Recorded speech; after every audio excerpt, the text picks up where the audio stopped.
வணக்கம் நண்பர்களே, நான் உங்கள் பெரியசாமி ஜோதிடர். நம்ம தொடர்ந்து அற்புதமான பதிவுகள்லாம் பார்த்துக்கிட்டு வந்துகிட்ருக்கோம். இப்போ நம்ம என்ன பார்க்குறோன்னா, ஒரு ராஜயோகத்தை பற்றி பார்க்க போகிறோம். ராஜயோகமும் அரச வாழ்க்கையும். சரிங்களா? இல்லை அரச வாழ்வும், இதுதான் தலைப்பு. அப்படி என்ன சார் ராஜயோகம் அப்படின்னு கேட்டிங்கன்னா, லக்னாதிபதி வச்சு தான் இந்த ராஜயோகம் நம்ம பார்க்குறோம். லக்னாதிபதி தன்னுடைய லக்னத்தில் அந்த கிரகம் ஃபஸ்ட்டு உச்சமாகணும். இப்போ லக்னத்தில் உச்சமாகுதுன்னா அது வந்து கன்னிக்கு தான் இப்போ நடக்கும். சரிங்களா? லக்னாதிபதி அங்கேயே வந்து உச்சமாகிறது. இப்போ ஒருவேளை நீங்கள் கன்னி லக்னமாக இருந்தாலும் சரி, இல்லை கன்னி ராசியாக இருந்தாலும் சரி, சரிங்களா, சந்திரனோட தொடர்பு வந்துடுது. இப்போ வந்து நீங்கள் கன்னி லக்னமாக இருக்கீங்க, இங்கே வந்து சுக்கிரன் வந்து உச்சமாயிட்டார், சந்திரனுடைய பார்வை வாங்குறார். சந்திரனுடைய பார்வையை பவர்ஃபுல்லாக வாங்குற அப்படி 7ஆம் இடத்துல வந்து சந்திரனுடைய பார்வையை வாங்கும்போது இந்த யோகம் ஏற்படுது. சரிங்களா? அப்படின்னா இந்த யோகத்தோட சிறப்பு, அதாவது லக்னாதிபதி உச்சமாக இருக்க சந்திரனுடைய திருஷ்டி படுமெனில் அவருக்கு இந்த யோகம் ஏற்படும். இது எந்த நூலில் சொல்லியிருக்காங்க? ஜாராவளி ஜோதிட நூலில் தான் சொல்லியிருக்காங்க. சரிங்களா? அங்கிருந்து பார்க்கும்போது இவர்களுக்கு வந்து நல்ல அரச பதவி. அரச பதவினா எப்படி சொல்லிக்கலாம்னா, நல்ல ஒரு கம்பெனியில், நல்ல ஒரு வேலையில், இல்லை நல்ல ஒரு அரசியலில் ஒரு பெரிய இடத்துல இருக்கிறது.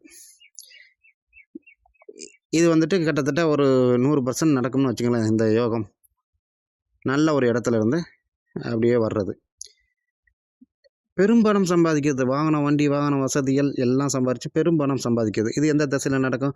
புதன் திசையோ இல்லை சந்திர திசையோ நடக்கும்போது நடக்கும். ரைட்டு. 2வது படியாக ஒரு யோகம் இருக்குது. நீங்கள் எந்த லக்னம் வேணுமா இருக்கலாம்.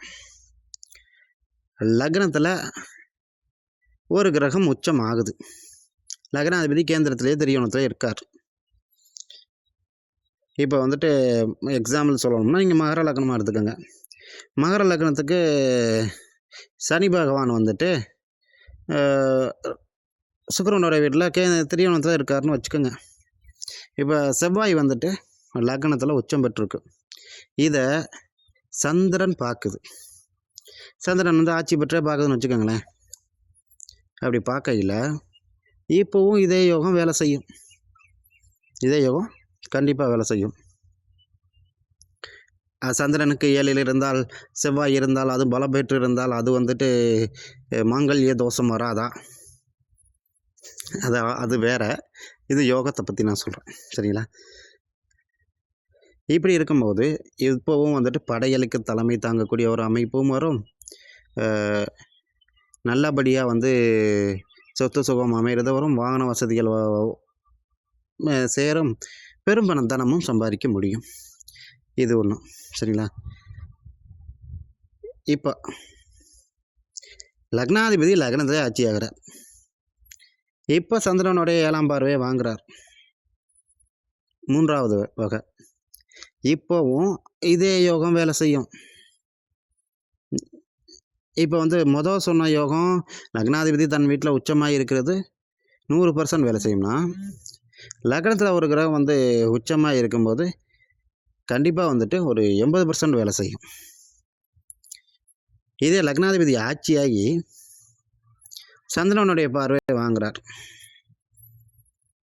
இப்போ துலா லக்னத்தில் எடுத்துக்கோங்க. சுக்கிரன் அங்கேயே ஆட்சி ஆகிறார்.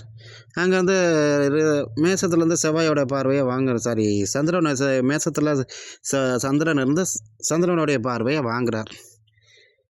7ஆம் பார்வையை வாங்கிடுறார். இப்போவும் இதே யோகம் வேலை செய்யும். 70% வேலை செய்யும். நல்ல வண்டி வாகன வசதிகள், பெரிய இடத்துல வேலை செய்கிறது, நல்ல யோகமாக இருக்கிறது, யோகமான மனைவி வர்றது, அவர்களும் வெள்ளையாக இருக்கிறது, அவங்க மாமியாரும் வெள்ளையாக இருக்கிறது, இப்படின்னு பலதரப்பட்ட யோகத்தை அள்ளி கொடுத்துட்டு போயிட்டே இருக்கும். லக்னாதிபதி ஒன்று போதும் சந்திரனோட பார்வை வாங்குச்சுன்னா இத்தனை யோகத்தையும் சிறப்பாக செய்யும். சரிங்களா? 4வது முறையாக ஒன்று இருக்குது. லக்னாதிபதி எங்கே வேணுமா உச்சமாகட்டும், அதை சந்திரன் பார்க்குறார். எந்த காலத்தில் வேணுமா இருக்கட்டும். இப்போ எக்ஸாம்பிள் வேறு என்ன சொல்லலாம், வேறு இப்போ சந்திரன் இப்போ வந்துட்டு சந்திரன் வந்து எங்கே போயிருக்கார்? இப்போ சந்திரனே வச்சு பேச முடியாது. ஓகே, சிம்மத்தை எடுத்துக்கோமே. சிம்மத்தின் உச்ச வீடு அது மேசம். இப்போ வந்து மேசத்தில் வந்துட்டு சூரியன் வந்து உச்சமாகி உட்காந்துருக்கார். இங்கே வந்துட்டு சந்திரன் உட்காந்துருக்கார். இப்போ பௌர்ணமி யோகம் வந்துடும். இங்கே துலாமில் வந்துட்டு சந்திரன் உட்காந்துருக்கார். அப்படி இருக்கும்போது இங்கே வந்துட்டு பௌர்ணமி யோகம் வந்துடும். இப்போவும் குறையாமல் வேலை செய்யும். சரிங்களா? குறையாமல் வேலை செய்யும். எந்த லக்னம் மொதல் ரூல்ஸு, லக்னத்தில் ஒரு கிரகம் உச்சமாகி உட்காந்து அதை சந்திரன் பார்த்திங்கன்னா பர்ஃபெக்டாக இருக்கும். 2வது ரூல்ஸு, லக்னத்தில் ஒரு கிரகம் உச்சமாகி அந்த வீட்டின் அதிபதி மட்டும் கேந்திர திரிகோணங்களில் இருக்கணும். அப்போது சந்திரன் பார்த்தாலும் பயங்கரமாக வேலை செய்யும். இது 80%. லக்னாதிபதி அங்கேயே ஆட்சியாகி சந்திரன் பார்வை எடுத்துச்சுன்னா, சந்திரன் பார்வை வாங்குச்சுன்னா இதே யோகம் வேலை செய்யும். இதுவும் பார்த்திங்கன்னா கிட்டத்தட்ட ஒரு 70% வேலை செஞ்சிடும். அடுத்த இது வந்துட்டு ஒரு 60% வேலை செஞ்சிடும். சரிங்களா? பௌர்ணமி சந்திரனாக இருக்கும்போது. சரிங்களா? இப்படி இருக்கையில் இந்த யோகங்கள்லாம் என்ன செய்யும்? இது யோகம்னு ஒன்று வந்துட்டாவே நிறைய பணம்.